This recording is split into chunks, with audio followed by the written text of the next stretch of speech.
Garden of ഈഡനിൽ നിന്ന് പറഞ്ഞു വിട്ടപ്പോൾ പീകോക്കിനെയും ആ കൂടെ പറഞ്ഞു വിട്ടു.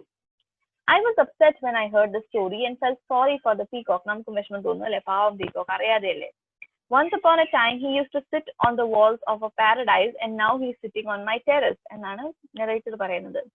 When I told Dadima this, she replied, yes son, this is what happens when we are exiled from our own courtyard. Okay, now all he can do is find something to sit on, any wall around, any courtyard or any tree or any hill that he can find. So this എന്താണ് ഇവിടെ പറയുന്നത്, when the narrator felt sad that the peacock was sitting on on the walls of paradise and now he has come down to this position that he has to sit on a normal terrace in a normal house, Dadima says that yes, this is what happens when we are exiled from our own courtyard. നമ്മുടെ മിറ്റങ്ങളിൽ നിന്ന് തന്നെ നമ്മളെ പറഞ്ഞു വിടുമ്പോൾ ഉണ്ടാവുന്ന അവസ്ഥയാണ്. So ഇവിടെ ആ പാർട്ടിഷന്റെ ഒരു അല്യൂഷൻ വരുന്നു, ദാറ്റ് വെൻ നമ്മൾ ജനിച്ചു വളർന്ന നാട്ടിൽ നിന്നും ആ വീട്ടിൽ നിന്നും നമുക്ക് പോകേണ്ടി വരുമ്പോൾ എന്തായിരിക്കും നമ്മുടെ അവസ്ഥ, നമുക്ക് ആ ഒരു സെയിം അവസ്ഥയിലേക്ക് തിരിച്ചു വരാൻ സാധിക്കില്ല. our conditions will be much more worse and much more reduced. Okay, so that is what happens when you are exiled from your own land. You try to find എന്താ കിട്ടുന്നതിൽ വെച്ച് അവിടെ അങ്ങ് താമസിക്കുക എന്നുള്ളതാണ് ചെയ്യുന്ന കാര്യം. When I walked through Sravasti, okay, then he's talking about another place called Sravasti എന്ന് പറയുന്നത് ഗൗതമ ബുദ്ധ, നമ്മുടെ ബുദ്ധൻ ഒക്കെ താമസിച്ചിരുന്ന ഒരു സ്ഥലമായിട്ടാണ് പറയുന്നത്. It is one of the greatest cities of ancient India. ജൈനിസമിനും അതൊരു സേക്രഡ് സിറ്റി ആയിട്ടാണ് കാണുന്നത്. ഓക്കെ, സോ ഞാൻ പറഞ്ഞില്ലേ ഈ ഒരു സ്റ്റോറിയിൽ ഓരോ പാരഗ്രാഫിലും he will go from one place to the other. So he began by talking about the ducks in the Gulf War, then he talked about the peacock on his terrace, and now he's walking through Sravasti, okay, which is somewhere else altogether. And he says that when he was walking through Sravasti, he saw a peacock sitting on a green hill, lost in thought. It seemed as if he was waiting for someone. I had reached Sravasti late in the afternoon, okay, and this was the place that Mahatma Buddha had lived a long time ago, and the vihara ayal tamasirna auru വിഹാര എന്ന് പറഞ്ഞാൽ അവരുടെ ആ small village പോലത്തെ ഒരു setting, അവരുടെ prayer ഒക്കെ നടക്കുന്ന ഒരു സ്ഥലമാണ്. Okay, so vihara where he used to stay, ആ സ്ഥലം എന്താ, it is in ruins now, it is completely destroyed. ഇത്രയും വർഷങ്ങളായില്ലേ, only a few bricks are only remaining to mark the place and to mark that Gautama Buddha used to live here during one point in time. But the peacock on the hill was perhaps the last survivors from the day of the Buddha, and he can probably remember the time of Gautama Buddha, is what the narrator says here. Okay, and he says that due to the presence of that one particular peacock, although Sravasti is now in ruins, it is completely destroyed, there is nothing existing of the old grandeur that was there. Now due to the presence of that one single peacock, that grand creature that is, Sravasti seems like a place of great tranquility. It seems like a place that has something left from the olden times. All right, and he says that he didn't stay in Sravasti for long because he had to get back to Delhi soon. But that evening when he returned to Delhi, it was a sad and desolate city.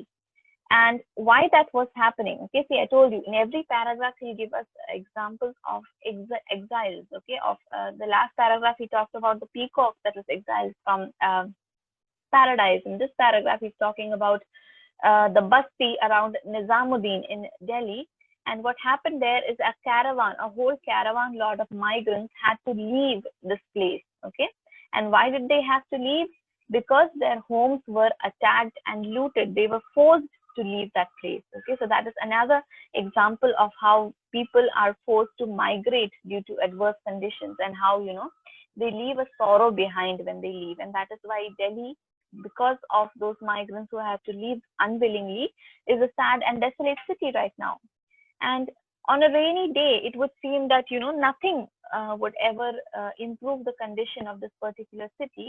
Even Nizamuddin's tomb that was there in the middle of that place could not uplift its mood. And as I walked through the tomb, the narrator says, he heard the sound of a peacock, but he turned around and tried to find the peacock, but he could not. He could only hear a sound.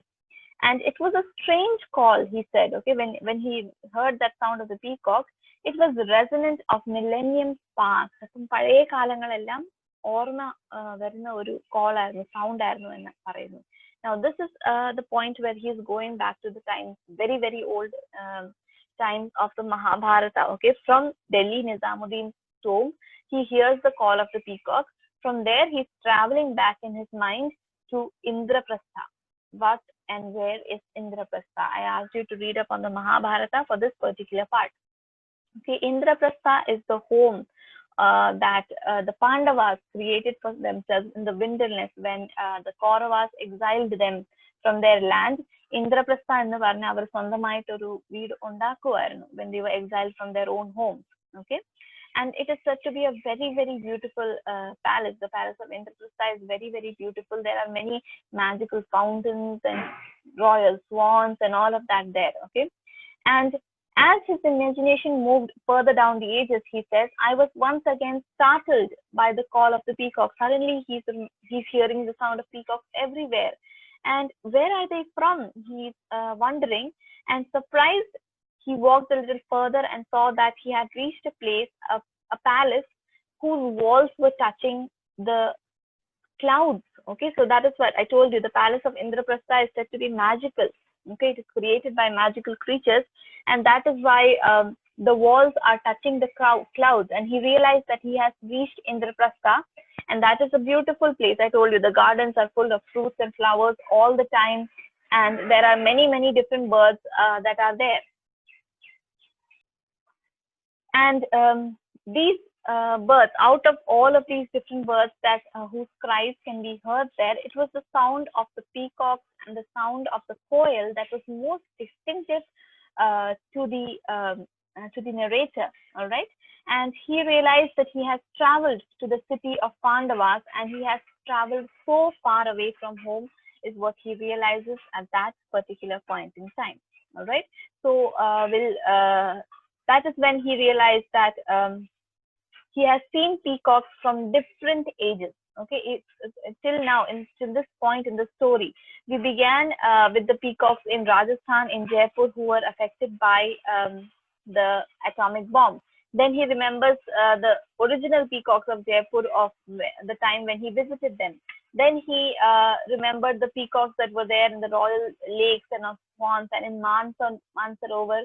Then he saw them peacock in Sravasti. Okay, and now he realized that he has seen peacocks from many different ages, and he has heard all of their songs. He has seen what has happened to all of them.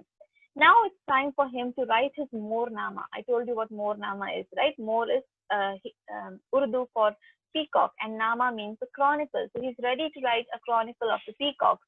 All right. But before I go back home, he realized before he goes back home to write this chronicle about the peacocks, he must make another trip to Rajasthan. Okay. And why is this? Because in the newspaper column, he had read that the peacocks had left after the atomic bomb explosion. Okay. Now he wants to go and find out if these peacocks returned, or if they didn't return, what happened to them. All right. So that is what he wants to find out.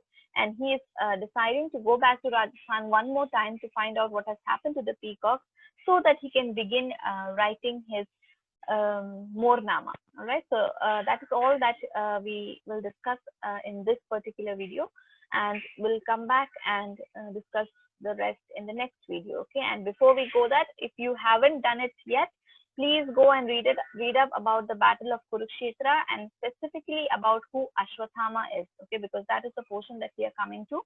So please read up about the Battle of Kurukshetra and who Ashwathama is and what he did. All right. So we'll continue in the next class. Thank you.